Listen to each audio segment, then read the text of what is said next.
We talked about the Thiago Alves fight that George had, and John brought it up in class yesterday, I believe. But the point is, we're talking about wrestling, and I think that's a fascinating fight. That there's an incredible display of strategy, of skill, of heart. George, could you maybe talk about that fight? John, maybe too. What lessons you gained from that fight? Go ahead. It was your fight, not mine. Well, Or maybe it also tell what happened in terms of your injury. I think third round. oh yeah. So I was fighting Thiago Alves, and in the third round, I tear my adductor muscle. It happened when I was on the bottom, and I think he pushed my knee down, tried to pass my guard, and I heard a pop. I didn't know what. I think you were going for an armbar. You were on his back. You switched to armbar, and he cleared the leg by pushing on your leg, and you went in with a pre-existing injury, and it tore.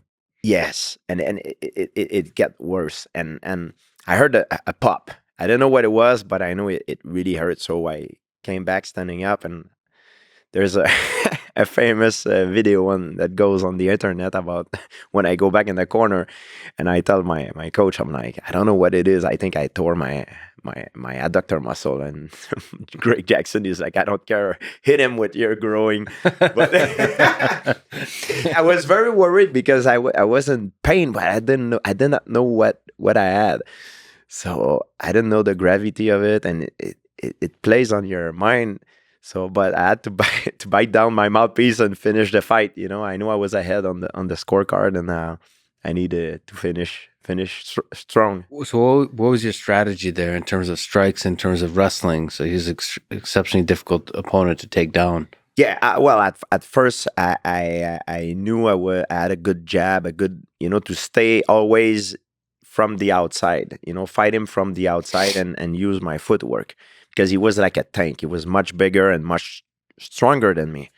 And I never wanted to stay in front of him. So it was all the way out or all the way in. And when I was coming all the way in, it was with my proactive or reactive takedown, where I myself initiated the takedown by using a distraction like a jab to make his end goes up, and then I go with a single or double leg, or to react, like baiting him for him to come hit me, and then while he's coming to hit me, I go change level, and that's the way I like to take my opponent down.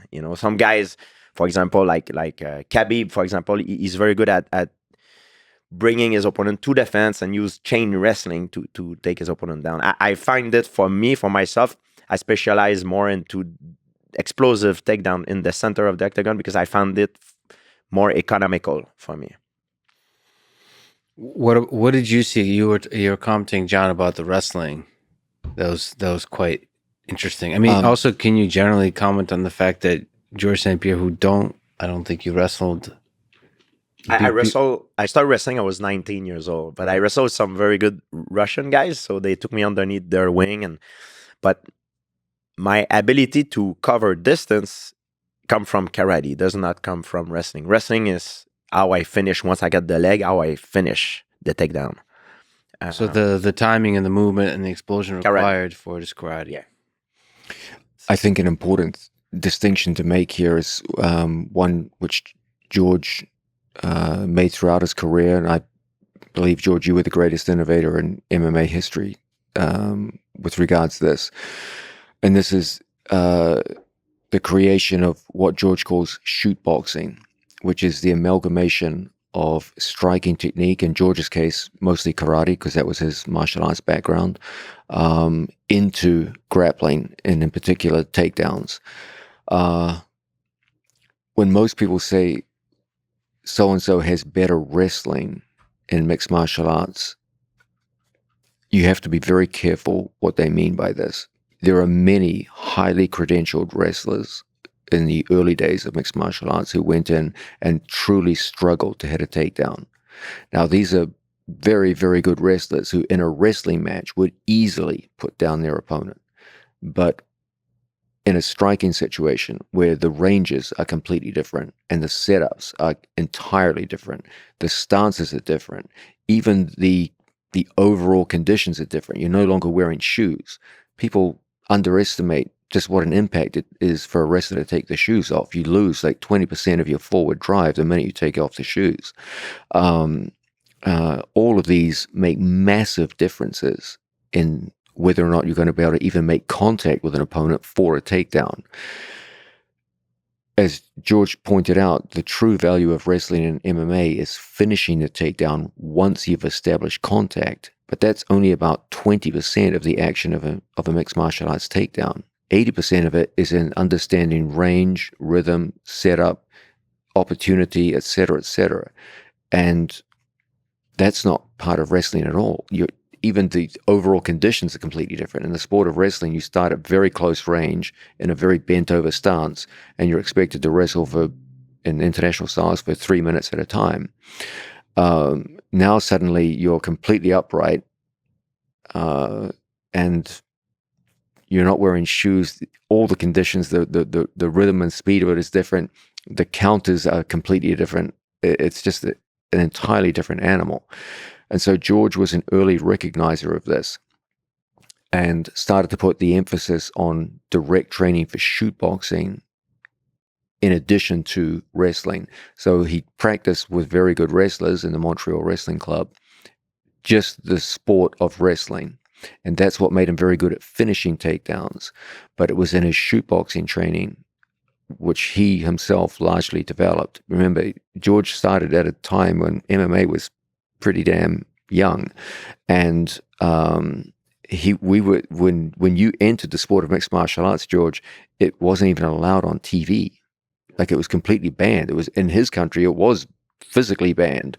They had to fight on Indian reservations, and this is way back in the Wild West days of MMA. And so, as a young developing athlete, he had to more or less do this by himself. If you ever want to hear some incredible stories, talk about teenage Georges St-Pierre. Had a coach who used to make him put on boxing gloves. Now, he was 16, 17 years old, and just put him on a hardwood floor against a professional boxer who was in his late 20s at the peak of his career. And he said, "George, you're not allowed to punch. You just got to take him down while he tries to knock you out." And it was crazy. It was like Darwinism. He was like, it's like you're gonna adapt or you're gonna die. Literally. Like, and he adapted. It could have been very bad, but it turns out to be great. His methods.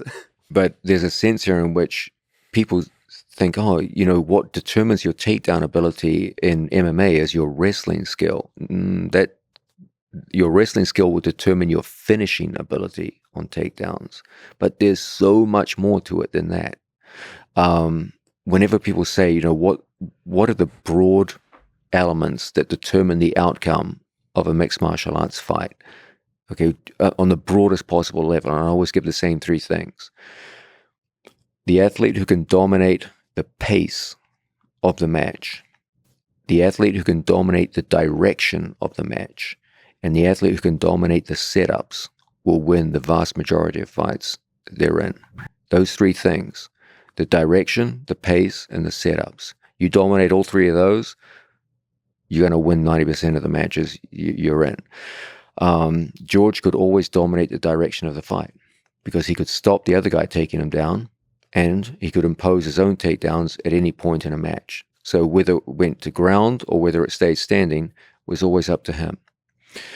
George had the most sophisticated array of setups into takedowns that I've personally ever witnessed. The whole distinction between reactive and proactive takedowns came very early in George's career, and he excelled in both. Most people tend to favor one or the other. Most athletes have a very hard time imposing their setups on an opponent, and as a result, they have to use the cage as a crutch for their setups, where they just bully someone towards the cage and then put them down on the cage. George is one of the very few people who was equally good against the cage or in the open, and could do so in both proactive and reactive situations. And the scary thing is that as good as all of you saw him look in the octagon, anyone who knows George as a coach will tell you he was twice as good as that in the gym, where he would often go against people several weight divisions above himself. I could sit here all day. I won't name names, but I always laugh when people say, "Oh, this is the greatest pound for pound guy of all time," and I've personally seen George take that guy down and crush him in the gym, and I can't say anything because it's rude to talk about that in public because it's just training. But I've seen George go with people all the way up to light heavyweight, some of the greatest names in the history of the sport, put them down, advanced position on the ground, and dominate them in training. It's what he did during that time. George, I got to say, I deeply admire many of the things I saw you do, not just in the octagon, but in training as well. It's the impact that you had on the degree to which takedowns were used in the sport was absolutely inspirational. That's why one of the reasons why I always say you're one of the only athlete I ever met who taught me more than I taught you, because you opened my eyes to a whole new world of shoot boxing, and how I grew up in a time when I was laughing before when you talked about Sugar Ray Leonard. I was a kid watching that match, and I grew up in a time where there was boxing and there was kickboxing, and then I came to America and I learned grappling, and this young man here was the innovator when it came to the integration of the two.